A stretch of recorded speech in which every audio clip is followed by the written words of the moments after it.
The 2025 college football season is over, but before we turn the page to 2026, is there anything positive that Notre Dame can take away from the way that this season ended? I believe there is, and we're breaking it down coming up next.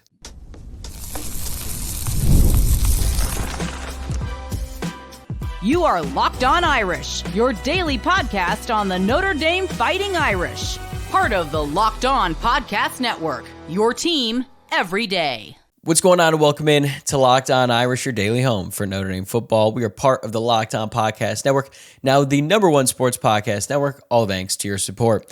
I'm your host, Tyler Wojciak. I graduated from Notre Dame in 2018. Now I'm a producer at Fox Sports, and I've been covering the Irish for the last 5 years. I really appreciate you joining me here on Tuesday, January 20th, and thanks as always for making this your first watch or listen of the day. Please remember to subscribe on YouTube or follow along wherever you get your podcast. Today's episode is brought to you by Game Time. Download the Game Time app, create an account, and use code LOCKEDONCollege for $20 off your first purchase. All right. The Indiana Hoosiers are your 2025 national champions. That feels insane to say, but that is the reality. And today, I'm going to give you my takeaways from that national championship game as it pertains to Notre Dame. Then we'll get into whether or not I believe Notre Dame has a team built to win a national championship in 2026. And then at the end, I do want to put a bow on what has been a pretty rough season for Notre Dame. But I do believe that the way that the season ended could lead to a strong finish for the Irish in 2026. But I'm going to be honest with you right now, that feels a long, long way from today. It was about as cursed of a national championship as you could possibly get. If you're a Notre Dame fan, I was actually trying to think about what could be worse than Indiana taking on Miami in the national championship, just given the way that this season played out for the Irish. And it's going to be pretty tough to come by, but you have to give a ton of credit to Indiana, as painful as that may be, and you have to give a ton of credit to Miami as well, because they put up one hell of a fight against Indiana. I believe that 73% of all the bets placed on this game on FanDuel had Indiana covering this game, and they didn't. Miami, took them down to the wire, and then it ended in a pretty brutal Carson Beck interception, and I think it left a lot of fans wondering, why couldn't Beck have thrown that interception against Notre Dame? That timely turnover just didn't happen against the Irish, and it just felt like the way that this season went for Notre Dame, they just never caught one of those breaks that you really need to win a national championship. And look, I believe that Indiana deserved to win it. They finished 16-0, Big Ten champs, national champions. It was honestly difficult to even predict whether a team could ever go undefeated again in the 12-team college football playoff format with conference championships, the way that the talent is spread across college football, and just the idea of Indiana winning a national championship in football was unheard of 3 years ago. So here we are. So if there's one positive thing for anyone to take away from this, if you're a Notre Dame fan, and I understand it's going to be difficult, pretty much anyone can win, okay? And there was a time in my life, I would say probably 7 years ago, where I honestly wondered, could Notre Dame ever do this? After Notre Dame got just housed by Clemson in 2018, I had my doubts. And then in 2020, when Notre Dame had that undefeated regular season, but then they got smoked by Clemson in the ACC championship, and then they got throttled by Alabama, I was like, what is the point of all of this? Because I remember waking up, pretty sure it was New Year's Day, in 2021 when Notre Dame was set to take on Alabama in the college football playoff. And I woke up in kind of a really depressed mood. And I was thinking, my favorite team has a chance to compete for a national championship today. They have to win 2 games, but they're in it. They're in the 4-team college football playoff. And I am waking up today miserable because I feel like the result is inevitable. And it was. I mean, Alabama dominated Notre Dame. But then in the time since then, we have seen a new version of Notre Dame football. We've seen a new version of college football. Notre Dame was in the national championship this time a year ago. As I was watching all the pregame ceremonies and, seeing the teams run out of the tunnel, the national anthem, it brought me flashbacks to this time a year ago when I was in Mercedes-Benz Stadium with my family getting ready to watch Notre Dame take on Ohio State. A bunch of my friends who also went to Notre Dame were there in the crowd, and I was so excited. I don't know if I've ever experienced joy quite like the way I felt after Riley Leonard scored the touchdown on the opening drive, but after that game, everything felt possible. And even though the season didn't go the way that many Notre Dame fans had hoped, you start 0-2 and then you win the next 10, but you don't even get a chance to play for the college football playoff, it's always going to sting. There's no doubt about that. Really, the way that this season ended, we're always going to be talking about 2025 is one of the ultimate what-if seasons. What if they made that extra point there at the end of the game? What if they stopped Texas A&M on fourth down? Because I truly believe that this team was capable of winning a national championship. But the reality is winning a title is really, really hard. And as easy as Indiana made it look this season, it was still really difficult for them down the stretch. I mean, it took everything. Fernando Mendoza, that poor guy, was just getting rocked all night long by a very aggressive Miami front, but they were able to pull it off. So if there's any consolation in all of this, it's that anyone can win a national championship now. That did not really seem like the case a few years ago when Alabama was dominating. Then once Alabama's reign of terror seemingly ended, then Georgia just stepped in. They won back-to-back championships, and now it's just a different era of college football. There's a lot more parity. The talent is more spread out, and a team like Indiana, who had been irrelevant for the past 4 decades, is now your champion. And if you're Notre Dame and you're looking at all of this, you think, okay, terrible season, the way it ended, right? But you also lost by 3 points on the road against the national championship runner-up. And they proved to be one of the best teams in college football by the end of the year. So you're thinking, okay, you're close. And then Indiana, who just won the national championship, who was the last team that they lost to? It was Notre Dame. Now, granted, it was the season prior, but Notre Dame handled them in that game. It was 27-3 late in the fourth quarter. So this is going to be a really bitter pill to swallow for Notre Dame fans, especially those of you living in Indiana. Like, God bless you guys, okay? I'm living in Los Angeles. I actually am surrounded by a lot of IU fans in my life, so I'm going to be hearing about this for a long time. That's just part of the deal. But long term here, Notre Dame is close. They are really, really close, and I have really high expectations for what this team can do next year, and this one is just going to sting for a little bit. That's the reality. But I guess, another positive from the day, Marcus Freeman looked pretty good on TV. He was a great representation of Notre Dame, and the one thing that he said over and over was that Notre Dame cannot leave any doubt in 2026. They have to go out there, they have to take care of business, and they cannot leave it in the hands of the committee. This year, they did not do that. They lost the first 2 games, and even after they lost that Texas A&M game, I had high hopes that they could finish 10-2, but even then you knew that they had lost control of their own destiny. At the end of the day, it was probably going to come down to a decision by the committee. If a couple of things had gone their way, they would have been in the college football playoff, but that is just not how it worked. So as tough as this is going to be, as brutal of a season as it was, I do believe that Notre Dame is very close. Even though they didn't even make the college football playoff this season, they were right there. They were right on the doorstep, and I think that if they had gotten in, they would have done some serious damage. But at the end of the day, Indiana deserved to win a national championship this season. It's painful for me to say. It's painful for me to admit it, but it's true. They were the best team in college football this season. And honestly, in college football, yeah, there's upsets. Yeah, there's weird things that happen throughout the season. But usually the best team in college football ends up winning the national championship. And you can't say that for every sport. I mean, baseball, it feels like the best team rarely wins the World Series. Just with how weird that game could be in a 7-game series, especially injuries, pitching, all of that stuff.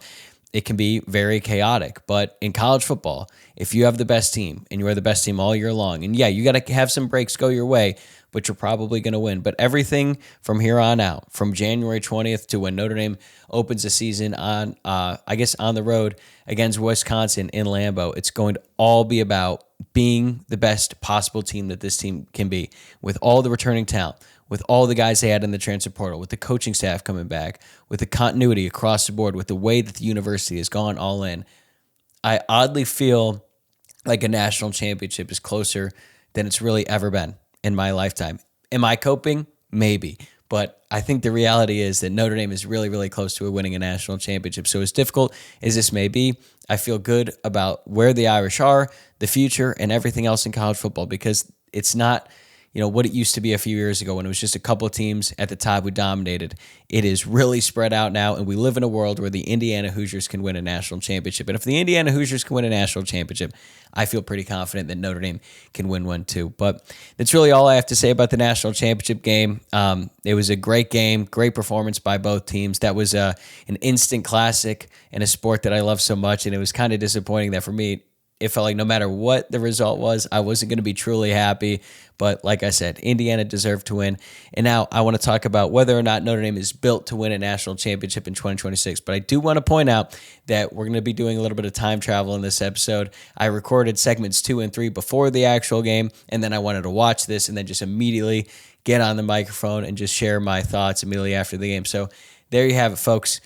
Maybe it's a good thing that the 2025 college football season is over, because that's about as cursed of a season as it can possibly get for Notre Dame while still experiencing some success. So coming up next, is this Notre Dame team ready to go for it all in 2026? That's next.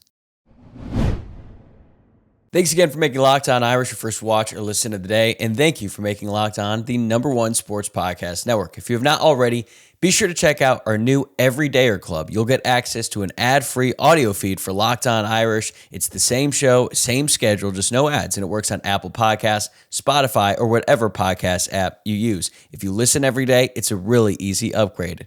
Go to lockedonirish.supercast.com or tap the link in the show notes to learn more. Today's episode is brought to you by GameTime. GameTime gives the advantage back to fans, and it is the easiest way to unlock amazing tickets and experiences in just a few taps. I opened the GameTime app to look at upcoming events in my area, and I was blown away by how fast it was to find great seats. The app is incredibly easy to use. I went from browsing to buying tickets in just minutes. I loved being able to see the view from my seat before buying, so I knew exactly what I was getting. The zone deal stood out too. You pick the section, GameTime picks the seats, and you save even more. Knowing prices include all fees up front makes the whole process stress-free. Take the guesswork out of buying tickets with GameTime. Download the GameTime app, create an account, and use code LOCKEDONCollege for $20 off your first purchase. Terms apply. Again, that's code LOCKEDONCollege for $20 off. Download the GameTime app today. Welcome back to Locked On Irish. And as I mentioned at the beginning, we're going to be doing a little bit of time travel on today's show. So I am recording this segment before kickoff of the national championship. So as of now, I don't know who the title winner is, but that doesn't really matter for the sake of this discussion that I want to talk about here in this segment. Is Notre Dame built to win a national championship in 2026?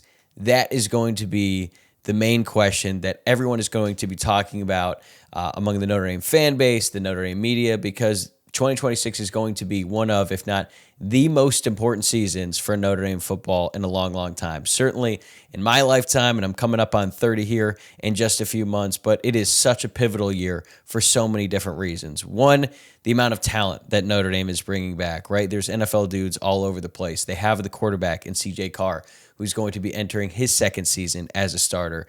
The schedule looks pretty favorable. They've got Marcus Freeman back, and he's entering his fifth year as a head coach of Notre Dame. And who knows what his long-term future is like, because I think he's going to be around a little bit longer than some other people might think, but there's going to be continued interest from the NFL. And it seems like Notre Dame is putting all their eggs into this basket in 2026. So we are going to have this question.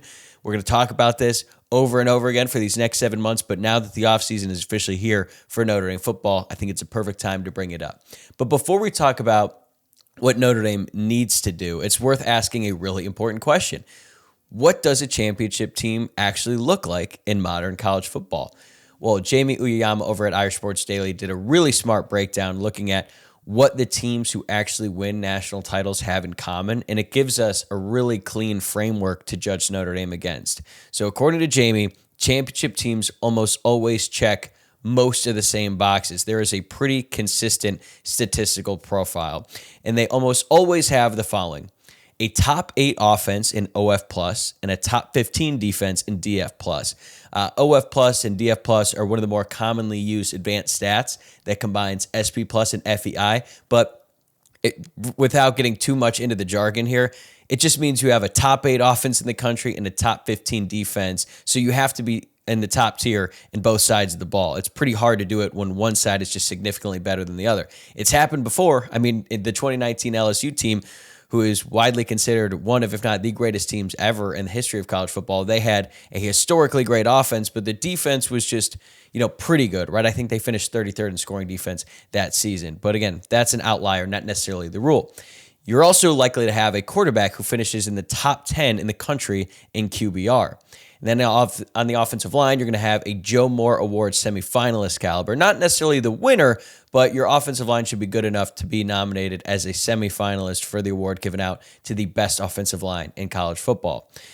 And these teams often have offenses who finish in the top 15 in the country in explosive passing plays of 20 yards or more, and an offense that averages at least 1.47 net points per drive or higher, which is basically just saying you have a consistent, efficient offense that doesn't have that many empty series. They also typically have a disruptive defense in terms of havoc rate, which is basically how many negative plays is your defense creating, whether it be a tackle for loss, sack, forced fumble, interception. If they are making plays, more often than not, it's considered a havoc play. So if your havoc rate is 19.5% or higher, more often than not, your team is going to have a really good defense.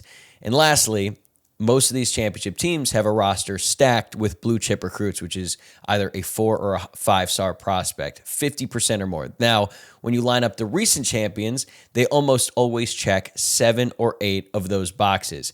Indiana had 6 out of 8 of those during the regular season. The only criteria they did not hit was they were not top 15 in explosive passing plays, and they obviously did not reach the 50% threshold for blue chip recruits. Miami, meanwhile, had 4 out of those 8 criteria during the regular season, so they're certainly on the lower end.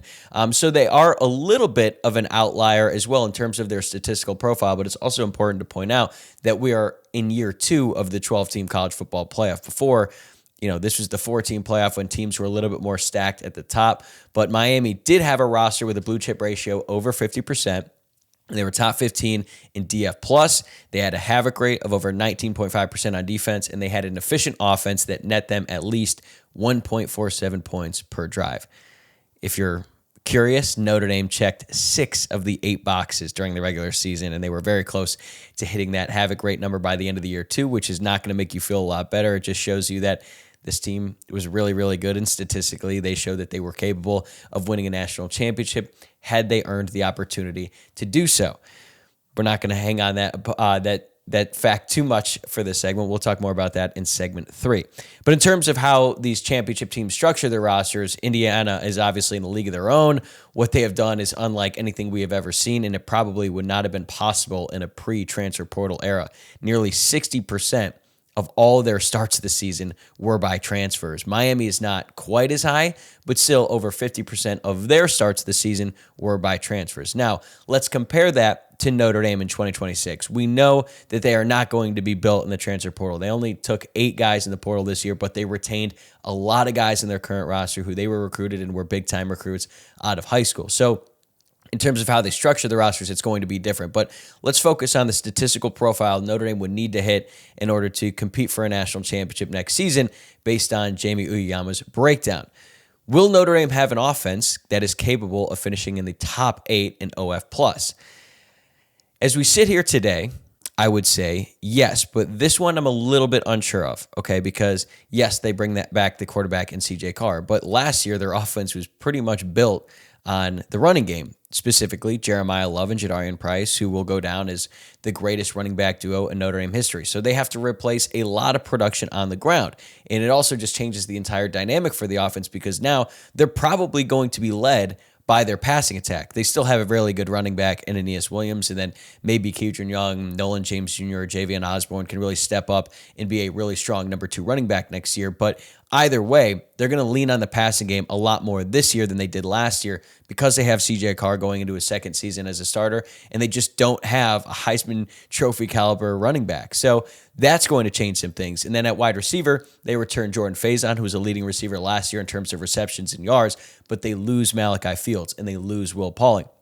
They were aggressive in the transfer portal, and they added Mylan Graham, and they added Quincy Porter, but those guys haven't produced that much in college yet. They were big-time recruits coming out of high school, but there's a lot of unknown at the wide receiver position, not just with Graham and Porter, but you don't know what you're going to be getting with Micah Gilbert. I hope he has a better season this year, one where he's healthier, because I think that sort of derailed his entire season last year. And then you've got some other unproven guys like a Cam Williams, Elijah Burris, who are going to be fighting for playing time as well. So I think they can do it, but I'm not quite as certain that they will.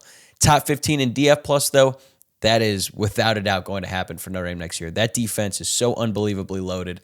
They've got Leonard Moore coming back, Adon Schuler, Tay Johnson, Drake Bowen, Jaden Osprey, Kingston Biliamu Asa when he's healthy, Boubacar Traore is back, Bryce Young, and then they attacked the defensive tackle position of the transfer portal by adding Francis Brew and Tion Gray. So I don't think that they will struggle at all finishing in the top 15 in DF+. They should easily be a top 5 defense in the country next season. Next up, quarterback who finishes in the top 10 in QBR. I have no doubt about CJ Carr there. He was top 10 in QBR this year. I think he's going to elevate his game even further next year.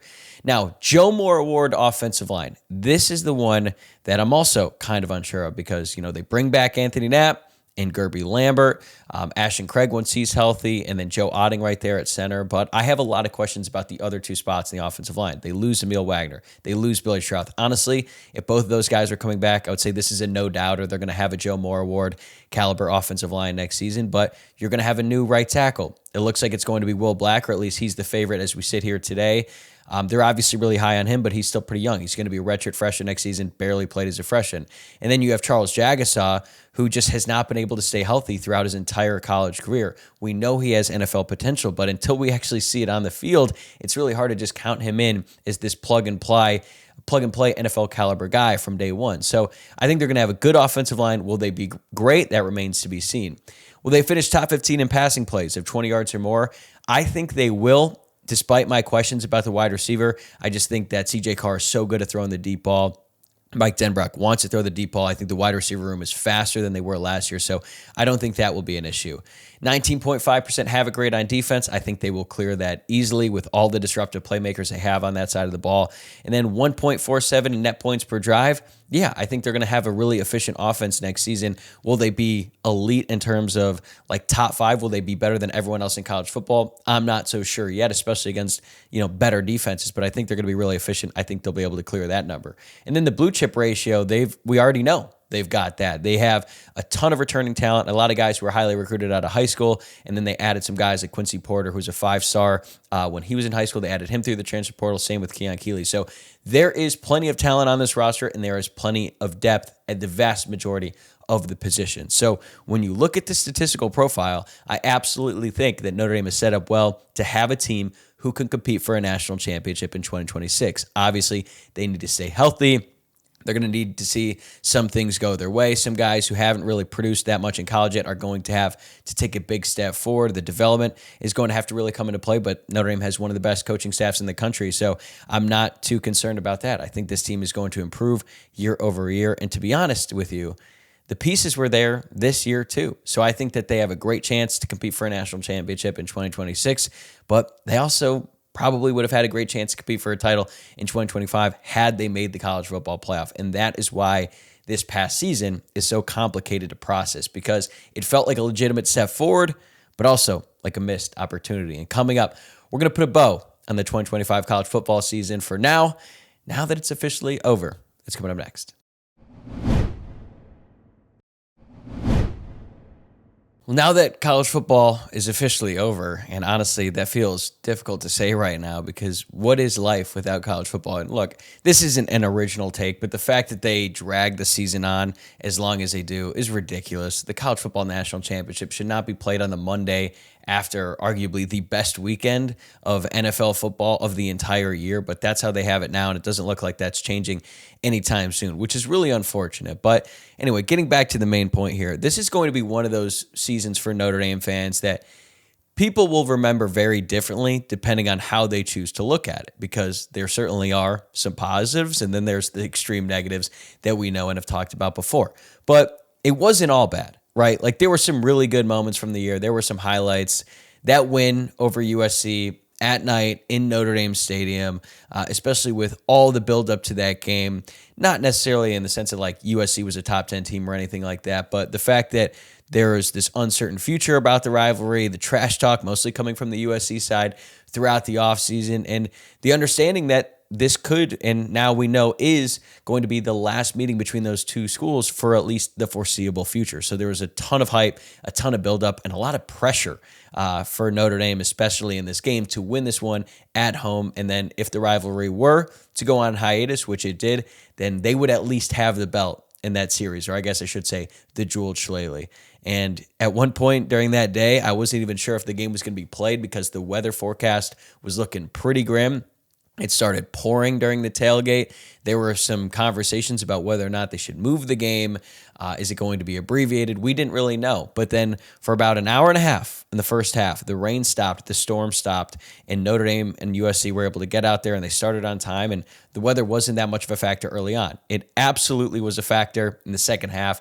I don't know if it came through on TV, but it was absolutely pouring in that stadium. It also got pretty cold and windy late in the game, and it affected both teams. But I think most notably USC when Lincoln Riley decided to have Mekhi Lemon, his star wide receiver, come around on a reverse and then try to throw it downfield. But then he lost the ball as he was trying to get rid of it. Notre Dame jumps on it. They end up winning that game, and it was an awesome night. It's not like the biggest win in Notre Dame Stadium history, but it was a really, really special moment and definitely the high from this season. So that was great. And it was also great knowing that Notre Dame actually hit on a quarterback recruit. CJ Carr came in. And after a lot of questions throughout camp about whether or not he would even be the starter, because he was considered to be pretty turnover prone during that time, and there were some conversations about whether Kenny Minchey had actually won the job in fall camp. And going into the day that it was announced that CJ Carr was going to be the starting quarterback, it seemed like the prevailing sense around the program was that Kenny Minchey had won the job, but nope. Marcus Freeman went with CJ Carr, who had been the favorite for like the past 7 months before fall camp started. And then he goes out there against Miami and performed really well. Clearly, Mike Denbrock tried to keep things in check, and he threw a lot of passes horizontally. But then once Notre Dame went down 2 touchdowns, he had no choice but to let CJ Carr let it rip a little bit, and he did. He hit Malachi Fields for a big play downfield.